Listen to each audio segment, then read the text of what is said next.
따라라라라. 소장님, 바쁘세요? 네, 그럼 잠깐.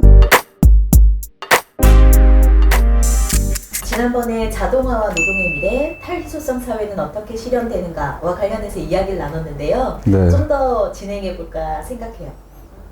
탈희소성 사회란 풍요를 의미하는 건지요? 뭐 그렇게 설명할 수도 있을 겁니다. 그런데 저는 좀 다른 표현을 쓰고 싶은데, 예를 들어 모두에게 충분하다 이렇게 설명하는 게 오히려 낫지 않을까 싶어요. 왜냐하면 풍요는 당연히 이제 결핍 또는 결여의 반대말이잖아요. 그런 의미에서 결여가 없어지고 결핍이 없어지고 그렇기 때문에 이 희소성이 없어지고, 그래서 풍요로운 사회다 이렇게 말할 수도 있을 것 같은데, 우리가 머리에 상상하는 풍요 속에는 뭐가 더 많이 남아서 처분 곤란할 정도로 뭐가 굉장히 많이 남는다, 잉여의 뜻, 잉여가 너무 많다 이런 뜻도 되기 때문에 사실은 enough for all, 모든 사람한테 충분하다라고 설명하는 게 더 나을 것 같습니다. 마침 그 enough for all이라는 말을 쓰고 보니까 이게 스키델스키라는 영국 경제학자의 저서 제목이기도 한데요. 이렇게 설명한 게 훨씬 낫지 않을까. 그런데 이미 충분히 풍요롭지 않은가라는 말도 있어요. 그렇죠. 그런데 우리가 다른 측면도 봐야 되는데요. 전지구적인 차원에서 분배가 잘못되어 있을 뿐이지, 사실은 이미 생산되는 것만 가지고도 절대적 빈곤을 없앨 수 있고, 현재의 절대적 빈곤이 한 5% 된다 이렇게 얘기를 하지만, 절대적 빈곤을 다 없앨 수 있고 모든 사람이 한테 충분하다 이렇게 말할 수 있을 겁니다.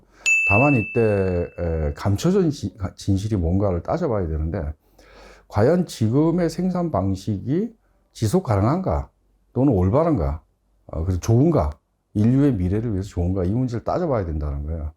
지금의 자연 약탈적인 생산 방식으로 만들어진 재화가 인류 전체를 부양하기에 충분하고, 따라서 우리가 풍요의 시대에 도달했다 이렇게 말하는 것은 곤란하다고 생각합니다. 따라서 자연 약탈적인 생산 방식을 지양을 하고 없애고, 제가 지난번에도 말씀드렸듯이 균제 경제, 자연 순환 경제를 수립하고, 그런 상태에서 모든 사람들한테 충분히 돌아갈 정도가 생산된다.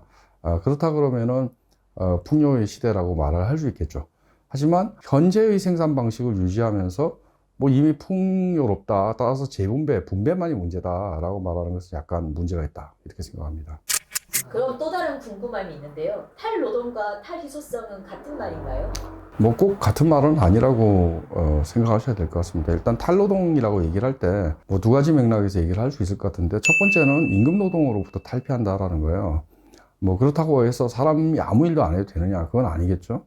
여러 가지 자유로운 활동, 임금노동이 구속되지 않은 활동을 통해서 사회적 부가 생산되고, 그 사회적 부가 모든 사람한테 골고루 나눠지고, 뭐 이렇게 설명할 수 있는 맥락이 하나 있을 것 같고요.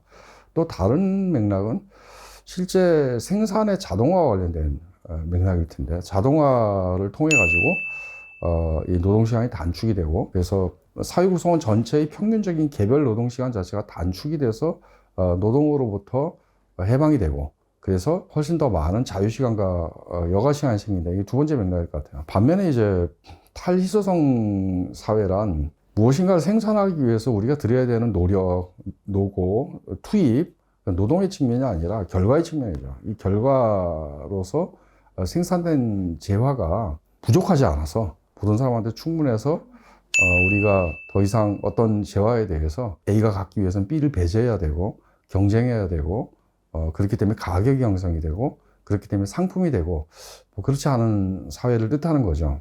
두 가지는 이제 분명히 다른 개념입니다. 다만 그런 탈희소성 사회가 되려고 그러려면은 굉장히 비약적인 생산력의 발전이 있어야 될 거고, 방금 언급한 것처럼 자동화 또는 이 생산성의 비약적인 발전 등을 전제를 해야 되겠죠. 탈희소성에 도달하면 경제의 목적이 굳이 성장일 필요는 없어진다 이렇게 되는 것 같은데, 그럼 경제의 목표는 무엇이 되는 걸까요?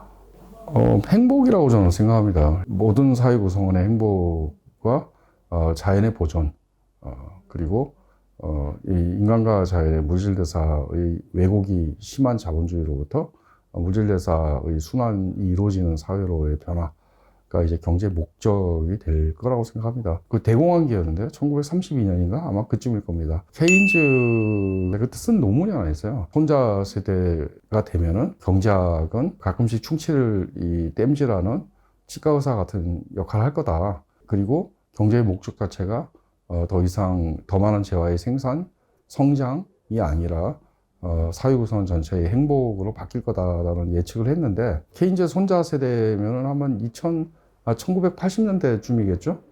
그런데 1980년대가 됐음에도 불구하고 경제의 목표는 그로부터 지금 50년이 지난 오늘날까지 40년이 지났나요? 오늘날까지 계속 성장, 전진 앞으로 더 많은 재화, 더 많은 약탈, 그리고 뭐 더 많은 이 노동의 착취, 더 많은 수탈 이렇게 나아갔다고 생각합니다. 우리가 이제 탈리소성 사회에 어떻게 도달할 건가의 문제가 이제 남는 것 같은데 이 저자는 이 사회가 바뀌어야 된다. 사회적 변화, 특히 이 생산자가 생산을 통제할 수 있어야 된다. 그리고 그런 목표 아래에서 기본소득에 대해서도 다시 재검토하고 긍정적으로 배치할 수 있을 것 같다라고 말을 합니다. 이 문제에 대해서는 저도 뭐 같은 생각이다라고 지난번에 말씀드렸던 것 같습니다. 끝. 네, 자동화와 탈노동, 자동화와 탈희소성 사회에 대해서 마지막으로 한번 정리해 주시면 좋을 것 같아요. 좀 깔끔하게 정리해달라는 거죠? 네. 네. 지금 현재의 자동화 수준이 어떤 건가 좀 따져볼 필요가 있을 것 같아요. 굉장히 많은 사람들한테 쓰는 용어인데 휴먼 인 더 루프라는 용어가 있어요. 루프 속의 인간. 근데 저는 사실은 프레카리아트 인 더 루프 속의 프레카리아트라고 이제 고치는 게 옳다 이렇게 생각을 하는데 노동과 관련해서는 사실 이 자동화 기술이 두 가지 측면이 있습니다. 하나는 노동력 절감 기술로서의 측면이죠.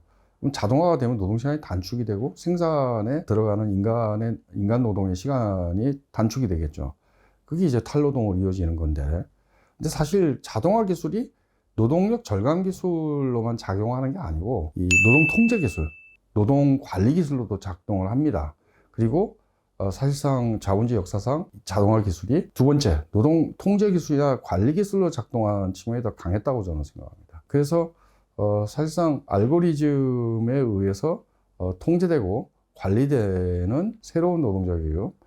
프레카리아트라 말하고 플랫폼 노동자라고 얘기를 하건 이런 새로운 노동자 계급들이 등장을 했다.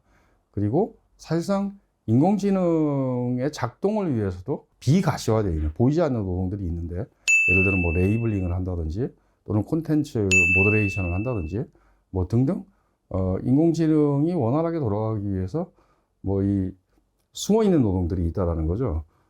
이게 사실은 크라우드 노동이라 그러는데 인도에서 $2에 일을 한다. 파키스탄에서 $2에 일을 한다. 인공지능이 돌아가기 위해서, 아마존을 위해서 이런 일들이 생기는 겁니다. 현재의 자동화 수준은 노동력 절감 기술로서의 효과보다 새로운 프레카리아트를 생산하고 그들의 노동을 알고리즘 통제를 통해 가지고 관리하는 하고 조직하는 방식으로 훨씬 더 발전했다. 그래서 아직은 현재의 인공지능 혁명이 탈노동으로 이어지기 위해서는 상당히 중요한 어떤 사회적 변화가 필요하다. 인공지능의 목적이 바뀌어야 된다. 무엇을 위해서 인공지능을 사용하는가? 이 문제가 바뀌어야 된다라고 생각이 듭니다. 자동화와 이제 탈희소성의 관계는 뭐 생산력 측면에서 자동화가 비약적인 생산성의 발전, 특히 노동 생산성의 이 비약적인 증대를 뜻하기 때문에 기술적인 기반이 되는 것은 분명하다고 생각이 듭니다. 그러나 또 다른 측면도 따져야 봐야 되는데 자동화가 지금 제가 말씀드린 것처럼 노동 통제 기술, 관리 기술이 아니라 노동력 절감 기술로 발전할 것이라는 것도 자본주의 안에서 보장된 어떤 길이 아닙니다.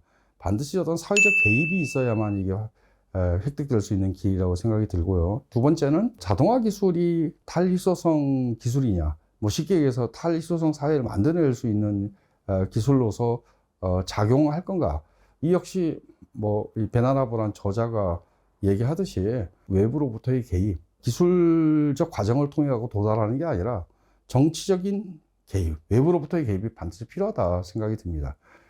베나나보가 얘기한 것은 자산 소유의 이 재분배라든지 또는 생산에 대한 민주적인 통제라든지 등등 이런 얘기를 하고 있는데 이 외부로부터 개입이 없다 그러면은 뭐 자동화 기술이 단순히 자동화 기술은 자동적으로 탈이소성 사회를 낳는다 이렇게 말하는 것은 예를 들어 제레미 리프킨의 얘기라든지 이런 것은 좀 너무 일면적으로 보는 거다. 그건 너무 기술 결정론적이다. 우리가 기술에 대한 사회 구성적인 관점을 가지고 사태를 본다 그러면은 우리는 그 기술이 어떻게 사용이 되고 누구를 위해서 사용되는가의 문제에 대해서도 관심을 가져야 된다고 생각합니다.